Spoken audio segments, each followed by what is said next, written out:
Raggedy Ann and the Kittens. Raggedy Ann had been away all day. Marcella had come early in the morning and dressed all the dolls and placed them about the nursery. Some of the dolls had been put in the little red chairs around the little doll table. There was nothing to eat upon the table except a turkey, a fried egg, and an apple, all made of plaster of Paris and painted in natural colors. The little teapot and other doll dishes were empty, but Marcella had told them to enjoy their dinner while she was away. The French dolly had been given a seat upon the doll sofa, and Uncle Clem had been placed at the piano. Marcella picked up Raggedy Ann and carried her out of the nursery when she left, telling the dolls to be real good children while Mama is away. When the door closed, the tin soldier winked at the Dutch boy doll and handed the imitation turkey to the penny dolls. "Have some nice turkey?" he asked.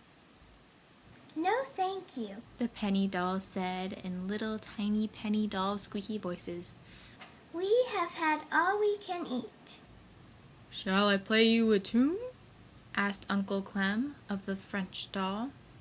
At this all the dolls laughed, for Uncle Clem could not begin to play any tune. Raggedy Ann was the only doll who had ever taken lessons, and she could play Peter, Peter, Pumpkin Eater with one hand. In fact, Marcella had almost worn out Raggedy Ann's right hand teaching it to her. "Play something lively," said the French doll, as she giggled behind her hand, so Uncle Clem began hammering the 8 keys on the toy piano with all his might until a noise was heard upon the stairs. Quick as a wink, all the dolls took the same positions in which they had been placed by Marcella, for they did not wish really truly people to know that they could move about. But it was only Fido. He put his nose in the door and looked around. All the dolls at the table looked steadily at the painted food, and Uncle Clem leaned upon the piano keys looking just as unconcerned as when he had been placed there. Then Fido pushed the door open and came into the nursery, wagging his tail. He walked over to the table and sniffed, in hopes Marcella had given the dolls real food, and that some would still be left. "Where's Raggedy Ann?" Fido asked, when he had satisfied himself that there was no food. "Mistress took Raggedy Ann and went somewhere," all the dolls answered in chorus. "I've found something I must tell Raggedy Ann about," said Fido, as he scratched his ear. "Is it a secret?" asked the penny dolls. "Secret nothing," replied Fido. "It's kittens." "How lovely!" cried all the dolls. "Really? Live kittens?" "Really live kittens," replied Fido. 3 little tiny ones, out in the barn." "Oh, I wish Raggedy Ann was here," cried the French doll. "She would know what to do about it." "That's why I wanted to see her," said Fido as he thumped his tail on the floor. "I did not know there were any kittens, and I went in the barn to hunt for mice, and the first thing I knew, Mama Cat came bouncing right at me with her eyes looking green. I tell you, I hurried out of there." "How did you know there were any kittens, then?" asked Uncle Clem. "I waited around the barn until Mama Cat went up to the house, and then I slipped into the barn again, for I knew there must be something inside, or she would not have jumped at me that way. We are always very friendly, you know," Fido continued. "And what was my surprise to find 3 tiny little kittens in an old basket, way back in a dark corner." "Go get them, Fido, and bring them up so we can see them," said the tin soldier. "Not me," said Fido.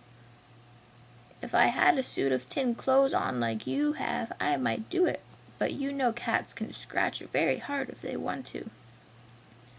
"We will tell Raggedy when she comes in," said the French doll, and then Fido went out to play with a neighbor dog. So, when Raggedy Ann had been returned to the nursery, the dolls could hardly wait until Marcella had put on their nighties and left them for the night.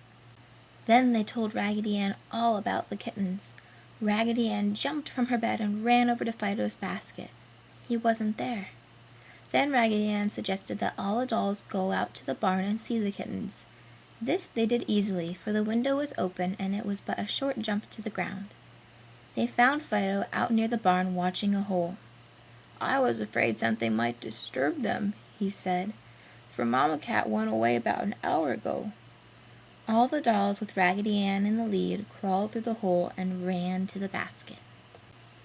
Just as Raggedy Ann started to pick up one of the kittens, there was a lot of howling and yelping, and Fido came bounding through the hole with Mamma Cat behind him. When Mamma Cat caught up with Fido, he would yelp. When Fido and Mamma Cat had circled the barn 2 or 3 times, Fido managed to find the hole and escape to the yard. Then Mamma Cat came over to the basket and saw all the dolls. "I'm surprised at you, Mamma Cat," said Raggedy Ann. "Fido has been watching your kittens for an hour while you were away. You wouldn't hurt them for anything." "I'm sorry then," said Mamma Cat. "You must trust Fido, Mamma Cat," said Raggedy Ann, "because he loves you, and anyone who loves you can be trusted." "That's so," replied Mamma Cat. "Cats love mice too, and I wish the mice trusted us more." The dolls all laughed at this joke. "Have you told the folks up at the house about your dear little kittens?" Raggedy Ann asked. "Oh my, no!" exclaimed Mamma Cat. "At the last place I lived, the people found out about my kittens, and do you know, all the kittens disappeared. Meow! I intend keeping this a secret." But all the folks at this house are very kindly people and would dearly love your kittens," cried all the dolls. "Let's take them right up to the nursery," said Raggedy Ann, "and Mistress can find them there in the morning." "How lovely!" said all the dolls in chorus. "Do, Mamma Cat. Raggedy Ann knows, for she is stuffed with nice clean white cotton and is very wise." So, after a great deal of persuasion, Mamma Cat finally consented. Raggedy Ann took 2 of the kittens and carried them to the house, while Mamma Cat carried the other.